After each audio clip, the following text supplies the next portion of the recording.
Hello everyone, MPSC mind मॅप्समध्ये तुम्हा सर्वांचं मनपूर्वक स्वागत. A very good morning to all. Finally काल 4 ऑगस्ट 2021 रोजी MPSCने आयोगाने कंबाईंड एक्झामची डेट डिक्लेअर केलेली आहे आणि त्यानुसार कंबाईंड एक्झाम होणार आहे 4 सप्टेंबर 2021ला. ओके, सो आज मी या व्हिडिओमध्ये तुमच्यासोबत शेअर करणारे एक अशी स्ट्रॅटेजी ज्याने आपण डेली फक्त 4 आवर्स स्टडी करणार आणि 4 आवर्स टू स्टडी इतका कॉम्पॅक्ट असेल, इतका क्रिस्प असेल की त्याचा आपला 60+ स्कोअर फिक्स होईल.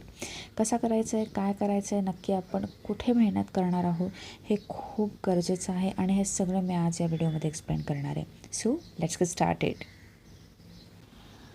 सो आता आपण सुरुवात करतो आहे आपल्या स्ट्रॅटेजीला. स्ट्रॅटेजीमध्ये आपण सर्वात महत्त्वाचा पॉईंट काय आहे की डेली आपण फक्त 4 आवर्स स्टडी करणार आहोत. कसा 4 आवर्स स्टडी करायचा आहे, सो त्याचंच हे थोडंसं विश्लेषण मी इथे करते. फर्स्ट आपण काय करणार आहे ना, प्रिव्हियस इयर क्वेश्चन पेपर्स बघणार आहे. मग प्रिव्हियस इयर क्वेश्चन्स पेपर्स म्हणजे कुठले बघायचे, तर साधारण एक 2010 ते 2020पर्यंत 19पर्यंत जे काही कंबाईंड एक्झामचे आहे पेपर्स, म्हणजे त्याच्यामध्ये STI आहे, त्याच्यामध्ये ASO आहे, त्याच्यामध्ये PSI आहे. ठीक आहे. सो हे एक्झामचे जे पेपर्स आहेत, हा पेपरचा गठ्ठा आपल्याला कुठे मिळू शकतो, तो आपण नीट काढायचा आणि त्याचे सगळ्याचे प्रिंट्स मारायचे. प्रिंट्स मारणं पॉसिबल नसेल तर ठीक आहे, फोनमध्ये आपण PDF डाउनलोड करून ठेवले आणि मग डेली एक सोडवायचा. ठीक आहे. कसं करायचं, तर आपण तो पेपर सोडवायला देणार आहोत 55 मिनिट्स. आता आपल्याला पेपर सोडवण्यासाठी जो वेळ असतो आयोगाचा तो असतो 1 आवर. ओके, पण आपण जे कंबाईनचे क्वेश्चन पेपर्स सोडवणार आहोत ते बाय डिफॉल्ट अगोदर कधी ना कधी ते क्वेश्चन आपल्या डोळ्याखालून गेलेले असतात. ठीक आहे. सो 2-4 मिनटं इकडे तिकडे होणं अगदी स्वाभाविक आहे आणि म्हणून इथे मी 55 मिनिट्सच सांगितलेलं आहे. टाईम लावून पेपर सोडवायचा. कसं सोडवायचा, 2019पासून उलटं सुरुवात करा. पहिले 2019चा सोडवा, मग 2018चा सोडवा, असं रोज एक पेपर सोडवायचा. 55 मिनटामध्ये पहिले पेपर सोडवायचा. ठीक आहे. 55 मिनटामध्ये पहिला पेपर सोडवल्यानंतर आपण घेणार आहोत 15 मिनिट्सचा ब्रेक. का, कारण पेपर सोडवल्यावर लगेच तर डोकं चालत नाही, पॉसिबलच नाही आहे. ह्युमन बिंग्स आहोत, नेचर आहे, हे स्वाभाविक आहे की 1 तास आपण फुल फोकस केल्यानंतर लगेच आपलं कॉन्सन्ट्रेट होणं शक्य नाही आहे. सो वन्स आपला एकदा 55 मिनिट्स पेपर कंप्लीट झाला की 15 मिनिट्स घ्यायचा ब्रेक. छान कॉफी प्या, चहा प्या, नाहीतर थोडंसं फ्रेश व्हा, सॉंग्स ऐका. व्हिडिओज शक्यतो बघू नका अशा वेळेमध्ये, कारण डोकं ऑलरेडी थकलेलं असतं. अशा वेळी जेव्हा आपण व्हिडिओज बघतो ना, तेव्हा आपली प्रोडक्टिव्हिटी आहे ती कमी होण्याचे चान्सेस खूप जास्त असतात. सो अशा वेळी व्हिडिओ बिलकुल बघायचा नाही. फक्त 15 मिनिट एक छान ब्रेक घ्यायचा आणि मग बसायचं एक 3 आवर्सच्या सेशनला. हा असेल आपला स्टडी स्लॉट. ठीक आहे. काय करायचं आहे, एकदाच जो पेपर आपण आज सोडवलेला आहे तो पेपर जवळ घ्यायचा आहे. बुक्स घ्यायचे, प्रत्येक सब्जेक्टचं फक्त एक बुक जवळ ठेवा, खूप जास्त जवळ ठेवू नका, कन्फ्युजन वाढवू नका. काही क्लासची नोटबुक असेल, सेल्फ स्टडीची नोटबुक असेल तर ती नोटबुक घ्यायची आणि 3 आवर्स बसायचं. एकच सिटिंग द्यायची, तुकडे करून द्यायचे नाही. 3 आवर्सचं पूर्ण एक सिटिंग द्यायचं. मग आता या 3 आवर्सच्या सेटिंगमध्ये आपण काय काय करणार, या 3 आवर्सच्या सेटिंगमध्ये फर्स्ट आपण करणार की आपला स्कोअर चेक करणार. नो डाऊट स्कोअर चेक करायचा, कारण आपल्याला कळतं आपण किती पाण्यात आहोत. ठीक आहे.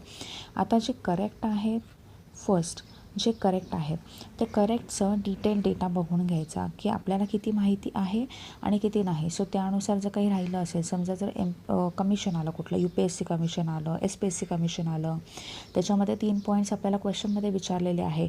मग आता UPSC कमिशनचे अजून 3 पॉईंट्स उरलेले आहेत बुकमध्ये, तर तेवढे करून घ्या, म्हणजे UPSC कमिशनचं टॉपिक डन होईल. ओके, असं करून पहिले करेक्ट करायचे. का, कारण करेक्ट करायला कंपॅरेटिव्हली वेळ कमी लागतो. आपल्याला ऑलरेडी तो टॉपिक माहीत असतो, कुठे ना कुठे आपली लिंक बरोबर लागलेली असते, लॉजिक बरोबर लागलेलं असतं आणि म्हणून तो क्वेश्चन करेक्ट आलेला असतो. सो पहिले करेक्ट जे आहेत ते करेक्टला डील करायचं. ठीक आहे. आता करेक्ट डील केल्यानंतर राहिले अनकरेक्ट. समजा आपण कसं समजूया की आपण 100 क्वेश्चन सॉल्व केले, त्यात ते 40 आपले करेक्ट आहेत आणि 60 आपले रॉंग आहेत. ठीक आहे. सो आपण फर्स्ट टार्गेट केलं या 40 आपण करेक्ट जे आपले होते ते टार्गेट केले की त्यांचं जे एक्स्ट्रा इन्फो आहे ती सगळी बघून घेतली, त्याचं रेफरन्स बुक चेक करून घेतलं, तो टॉपिक ओके, तो टॉपिक डन करून टाकला. ठीक आहे, हे झालं. आता आपण वळणार आहोत या अनकरेक्ट टॉपिककडे जे आपले रॉंग आलेले आहे. मग याच्यामध्ये काय काय गोष्टी बघायच्या. फर्स्ट, आपण जे लॉजिक लावलं आहे ते लॉजिक चुकलं आहे का. बरं, नॉट नेसेसरी की प्रत्येक वेळ असं होईल की लॉजिकच रॉंग असेल. काही वेळा लॉजिक करेक्ट असून पण आपला क्वेश्चन चुकू शकतो, जस्ट बिकॉज की आयोगाचे जे कन्फ्युजिंग स्टेटमेंट्स असतात की चूक नाही आहे ते सांगा, बरोबर नाही ते सांगा. ओके, सो असं पण होऊ शकतं. सो तसं काही चुका झाल्या आहेत का ज्याला सिली मिस्टेक्स म्हटले जातात. सिली मिस्टेक्स अवॉइड करायच्या असतात. मग सिली मिस्टेक्स झाल्या आहेत का कुठे. बरं, सिली मिस्टेक्स झाल्या असतील तर हे तुम्ही क्वेश्चन आता पहिले बघून घ्या. का, कारण इथे आपल्याला डेटा बरोबर माहिती होता, आपलं लॉजिक बरोबर होतं, जस्ट आपण तिथे आन्सर करेक्ट करायला चुकलेलो आहे. सो आता हे क्वेश्चन्स टार्गेट करा. किती असतील हे 10-15 क्वेश्चन्स असतील. ठीक आहे, आता पहिले आपण 40 डन केले.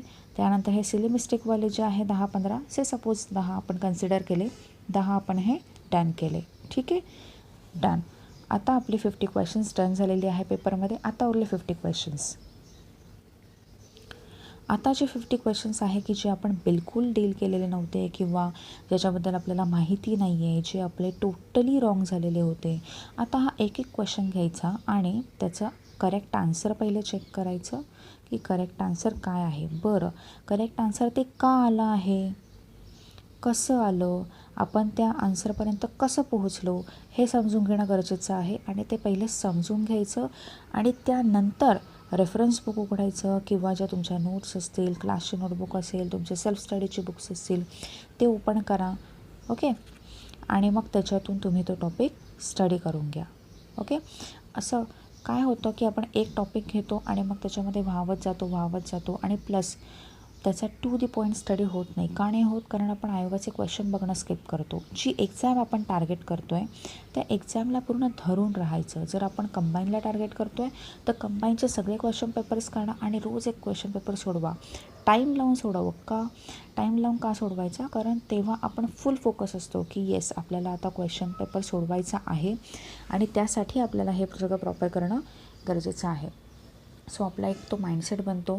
आपल्या डोक्याला एक ब्रेनला एक ती सवय लागते मेंदूला की आपल्याला 1 तास प्रॉपर फोकस करायचं आहे विदाऊट एनी डिस्ट्रॅक्शन्स. ती सवय लागणं खूप गरजेचं आहे आणि त्यासाठी टाईम लावून पेपर सोडवायचा. टाईम लावताना किती वेळ द्यायचा आहे, 55 मिनिट्स. त्यानंतर 15 मिनिट्सचा ब्रेक घेतला. मग आपण जे आपले करेक्ट आलेले क्वेश्चन्स होते ते डील केले. नंतर आपण जे सिली मिस्टेकवाले क्वेश्चन्स होते ते डील केले आणि लास्ट आपण जे इनकरेक्ट क्वेश्चन्स होते ते डील केले. ठीक आहे, आता हे करायला कधी आपल्याला कदाचित 2 तासामध्येच होईल असं होऊ शकतं ना, की एखादा पेपर खूप इझी आला सो तो पेपर आपला खूप पटकन होऊन जातो, त्याला वेळच लागत नाही. ठीक आहे, सो कदाचित एखाद्या दिवशी हे जे पूर्ण आपलं 4 आवर्सचं शेड्यूल आहे हे 3 आवर्समध्येच कंप्लीट होईल किंवा एखाद्या दिवशी त्याला 5 आवर्स लागतील. पण हा जो आपला स्टडी असेल हा अगदी टू दी पॉईंट असेल. एखादा दिवस असेल की आपल्याला 5 आवर्स लागून जातील, आपला मेंदू खूप थकेल, आणि एखादा दिवस असेल की आपण खूप पटकन करून मोकळं होऊन जाऊ की ठीक आहे बाबा 2.5-3 तासामध्ये सगळं आपला पेपर पण झाला, त्याचं ॲनालिसिस पण झालं, सगळं झालं आणि येस वी आर डन. बस ही जी स्ट्रॅटेजी फॉलो केली तर डेफिनेटली आपला टू दी पॉईंट स्टडी होणार आहे. ओके, सो आता हा पेपर केल्यानंतर हे सगळे आपले क्वेश्चन आन्सर सगळं झाल्यानंतर एक सेल्फ ॲनालिसिस करणं खूप गरजेचं असतं. आता हे सेल्फ ॲनालिसिस म्हणजे नक्की काय, तर सेल्फ ॲनालिसिसमध्ये बघायचं असतं की आपले लॉजिक करेक्ट लागतं आहे का. ठीक आहे, काही वेळा लॉजिक करेक्ट लागून पण क्वेश्चन चुकतो आणि काही वेळा इनकरेक्ट लॉजिकच्या बेसिसवर आपण करेक्ट आन्सरपर्यंत रीच होतो. हो की नाही, होतं असं प्रत्येकाच्या बाबतीत होतं. एक असतं की आपलं लॉजिक करेक्ट आहे, ठीक आहे, करेक्ट आहे म्हणून मग आन्सर पण करेक्ट आलं, किंवा लॉजिक करेक्ट असताना पण आपण जस्ट सिली मिस्टेक केली म्हणून ते आन्सर चुकलं. आणि सेकंड आहे की आपलं लॉजिक इनकरेक्ट होतं पण त्याचं आन्सर आपण करेक्ट दिलं, जस्ट बिकॉज आपलं लॉजिक आपल्या डोक्यात काहीतरी वेगळंच बसलेलं होतं पण आपण जे फायनल आन्सर आहे ते आपण करेक्टपर्यंत पोहोचलो, किंवा लॉजिक पण इनकरेक्ट लागलं आणि ते आन्सर पण चुकलं. सो हे जे ॲनालिसिस आहे हे खूप गरजेचं आहे की आपलं लॉजिक किती करेक्ट लागतं आहे, किंवा अजून एक प्रकारचं ॲनालिसिस करायचं. ते कुठलं, की काही वेळा आपल्याला तुक्की मारायची सवय असते, नो डाऊट, आणि कुठल्याही आपण म्हणतो ना की कुठलीही जर कॉम्पिटेटिव्ह एक्झाम असेल, कुठली MCQ बेस्ड एक्झाम असेल, तर त्याच्यामध्ये तुक्के हे मारावेच लागतात, रिस्कही घ्यावीच लागते. रिस्कशिवाय कधीही रिझल्ट येत नाही. सो मेक शुअर की तुम्ही रिस्क घ्याल, भरपूर रिस्क घ्याल. ओके, भरपूर म्हणजे ब्लाइंड अटेम्प्ट नाही टाकायचे, बट येस तुक्के मारताना लॉजिक बेस्ड तुक्के मारायचे. ओके, तुक्के तर मारायचे आहेत आपल्याला, नो डाऊट आपल्याला रिस्क घ्यावीच लागणार आहे. कारण असं कधीच होत नाही की आपण 100 MCQs आहेत समोर आपल्या आणि त्या 100मधले 50 आपल्याला एकदम करेक्ट माहिती आणि हे आपले 50 करेक्टच येणार नाही, असं बिलकुल होत नाही. 50 जरी आपल्याला करेक्ट माहिती असले तरी त्यातील 50 जर आपण करेक्ट आपल्याला खूप कॉन्फिडन्सने आपण केलेत ना, तर त्यातले आपले 45 करेक्ट येतात आणि 5 रॉंग होतात. MCQ एक्झामची हीच मजा असते. ओके, सो तुक्के मारावे लागतात, रिस्क घ्यावी लागते. पण ती रिस्क घेताना काय लक्षात ठेवायचं,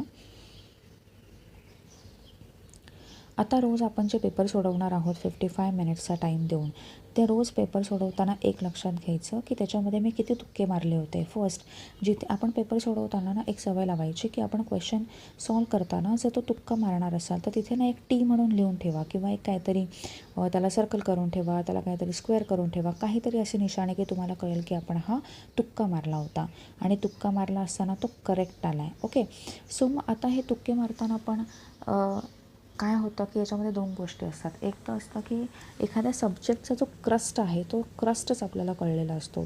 से फॉर एक्झाम्पल की इकॉनॉमीचं जे एकदा क्रस्ट आपल्याला कळलं, इकॉनॉमीचे जे लॉजिक्स आपल्याला कळले, तर त्याचा कसाही क्वेश्चन आला तरी त्याचं आपण लॉजिक लावून आन्सर करेक्टपर्यंत पोहोचतो. ठीक आहे, सो मग हे एक ॲनालिसिस करायचं की कुठला सब्जेक्ट आहे त्याच्यामध्ये माझे तुक्के करेक्ट लागतात. ओके, आणि कुठला सब्जेक्ट आहे की माझे कन्सेप्ट्स क्लिअर आहेत आणि मग कधी मी रिस्क घेतली तर त्याचे तुक्के पण करेक्ट येतात. आणि कुठला सब्जेक्ट असा आहे की ज्याचा मी स्टडी तर केलेला आहे, मला असं वाटत होतं हे करेक्ट येईल, बट स्टील मी चुकतो आहे. म्हणजे काय की स्टडी केलेला आहे, त्याचं लॉजिक मला असं वाटत होतं की मी बरोबर लावलं आहे, पण तरी पण जेव्हा आन्सर येतं आहे तेव्हा आन्सर मात्र माझं चुकलेलं आहे. आणि असं एकदा नाही, असं 2-4 पेपरमध्ये कन्सिस्टंटली ही गोष्ट होती आहे की आपण त्या सब्जेक्टचं स्टडी करतो आहे पण तरी त्याचं आन्सर चुकतं आहे, स्टडी करतो आहे तरी आन्सर चुकतं आहे. मग येस, त्या गोष्टीवर वर्क करायचं. सो वर्क करताना कुठल्या गोष्टींवर करता आलं पाहिजे, असे की जिथे आपण चुकतो आहे आणि आपल्याला ही गोष्ट कळली पाहिजे की आपण कुठे चुकतो आहे. आपल्याला स्वतःच्या मिस्टेक्स जर कळल्या तर आपण त्याच्यातून लर्न करणार ना, हो की नाही. सो आपल्याला मिस्टेक्स करणं खूप गरजेचं आहे. सो त्या मिस्टेक्स समजून घ्यायच्या आणि मग त्या मिस्टेक्सवर वर्क करायचं आणि मेक शुअर की असं जर आपल्याला माहिती आहे की इकोमध्ये काही माझे लॉजिक करेक्ट लागतं आहे, काही रॉंग लागतं आहे, सो डोंट वरी. ते इकोमधले काही क्वेश्चन्स आपल्याला माहिती आहे ना की असं होऊ शकतं, सो तिथे कमीत कमी चान्स घ्यायचा, कमीत कमी रिस्क घ्यायची. त्याच्याच अपोजिट जर जिओग्राफी असेल तर जिओग्राफी अगदी मुलांचं असं झालेलं असतं की रिवाईज नाही केलं तरी पण आपण करेक्ट आन्सर मारतो. ठीक आहे नाही, सो मग इथे तुम्ही फुल रिस्क घ्यायची. ओके नाही, पॉलिटी आहे की सगळ्यांचं पॉलिटी फेवरेट असतं, सो पॉलिटीमध्ये रिस्क घ्यायची. सो रिस्क कुठे घ्यायची ते पण कळलं पाहिजे. ओके, सो हे आहे आपलं खूप कॉम्पॅक्ट आणि क्रिप्स टाईम टेबल बनवलेलं आहे आणि याच्यामध्ये काय केलेलं आहे आपण की सगळे फक्त PYQs अटेंड करतो आहे. हे PYQs करताना मग असं वाटू शकतं की अरे मग आपण बाकीचा स्टडी करत नाही किंवा आपण बुक्स बघत नाही, सगळे टॉपिक रिवाईज करत नाही. जस्ट डोंट वरी, PYQsमध्ये ऑलमोस्ट 70% असा डेटा कवर होईल जो आपल्या क्वेश्चन पेपर्समध्ये रिच होईल, एनी हाव रिच होईल तो. So don't worry, PYQs cover करा. आता साधारण आपण असं जर बघितलं तर साधारण माझ्या मते 21-22 पेपर्स आहेत कंबाईन एक्झामचे. म्हणजे कुठले, ASO, STI आणि PSI ह्या 3 एक्झामचे मिळून टोटल 22 किंवा 21 क्वेश्चन पेपर आहेत. ओके, आता हे क्वेश्चन पेपर समजा आजपासून आपण सुरुवात केली, आज डेट आहे 5 ऑगस्ट 2021. 5 ऑगस्ट 2021पासून सुरुवात केली आहे. रोज आपण एक पेपर सोडवतो आहे आणि साधारण एक्झाम आहे आपली 4 सप्टेंबरला. त्याच्या एक 8 दिवस अगोदर आपले हे पेपर्स कंप्लीट होत आहे. ओके, 8 दिवस अगोदर म्हणजे काय, तर एक जो आपला फायनल वीक आहे 4 सप्टेंबरचा जो संडे आहे त्याच्या अगोदर एक्झॅक्टली 1 वीक जो आहे तो आपल्याला रिव्हिजनसाठी मिळेल की तेव्हा आपले कंबाईनचे सगळे PYQs डन असतील. ते जे क्वेश्चन्स आलेले आहेत PYQ जेवढे ते इन डिटेल झालेले असतील. ओके नाही, जर UPSC टॉपिक आला आहे तर UPSC पूर्ण झाला पाहिजे प्रॉपर. जर घाट आला आहे तर मग त्या घाटाबद्दल पूर्णच माहिती घेऊन टाकायची. एखादी नदी आली तर मग त्या नदीच्या उपनद्या, भले क्वेश्चनमध्ये 2 पॉईंट असतील पण मग आपण कवर करताना ती नदी पूर्ण कवर करायची. ओके. आणि अजून एक गोष्ट की आता एक नदी आली, गोदावरी नदी विचारली आहे. मग आपण असं केलं की अरे हां, आता मी नद्यांचा टॉपिक डन करून टाकतो. नद्यांचा टॉपिक डन करायला सुरुवात कराल आणि मग तर नद्यांचा टॉपिक होता होता 5-6 तास निघून जातील आणि आपला पेपर कंप्लीट होणार नाही. सो तसं करायचं नाही, बिलकुल नाही करायचं. ही रॉंग स्ट्रॅटेजी आहे. काय करायचं, जर गोदावरी नदीचा क्वेश्चन आहे आणि आपल्याला विचारलं आहे की हिच्या उपनद्या, ठीक आहे. आता आपण टॉपिक करताना काय करायचं, गोदावरी नदीला टार्गेट करायचं. मग ती कुठून कुठे वाहते, मग तिच्या उपनद्या कुठल्या कुठल्या आहे, मग तिच्या तीरावर कुठले कुठले शहरं आहेत. हां, बस गोदावरी टॉपिकला डन करायचं आणि पुढे सरकायचं. असं केलं तरच आपला स्टडी टू दी पॉईंट होणार. नाही तर आपण भरकटत जाणार आणि आपल्याला भरकटत जायचं नाही. Last but not the least, MPSC mind maps चॅनलवर MPSC माइंड मॅप्स चॅनलवर आपण करणार आहोत सिरीज.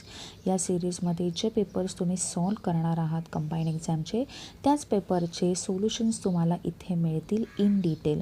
सो काय करू शकतात तुम्ही, क्वेश्चन पेपर सॉल्व करा, ठीक आहे, आणि सरळ इथे व्हिडिओ चेक करा. नॉट नेसेसरी की तुम्ही ज्या सिक्वेन्सने सोडवणार आहे त्याच सिक्वेन्सने इथे पेपर्स येतील, हो की नाही. सो थोडंसं स्वतःचं ॲनालिसिस देखील गरजेचं आहे. Self study is a must to crack any exam. Okay. So self study करायचा आणि मग प्लस MPSC माइंड मॅप्स चॅनलवर आपण इथे सगळे क्वेश्चन पेपर्स कंबाईन एक्झामचे सगळे टार्गेट करणार आहोत. त्यांचे ॲनालिसिस आणि त्यांचे जे काही आन्सर सोल्युशन्स आहेत, आपले जे मॅथ्सचे सम्स असतात, रिजनिंग असतं, ते सगळं काही आपण इथे सॉल्व करणार आहोत. डेली आपल्याला तिथे क्वेश्चन पेपरचा डेटा मिळणार आहेत. आम्ही सगळेजण त्यासाठी खूप जास्त मेहनत घेत आहोत. सो बस तुमची थोडीशी साथ राहू द्या. चॅनलला लाईक, शेअर आणि सबस्क्राईब करा आणि स्टडी करा. फक्त 1 मंथ बाकी आहे. Do your best. ओके. हा 1 मंथ एकदम झोकून द्या स्वतःला आणि कंबाईन एक्झाम क्रॅक करा. So all the best friends. Last but not the least, thank you so much for watching.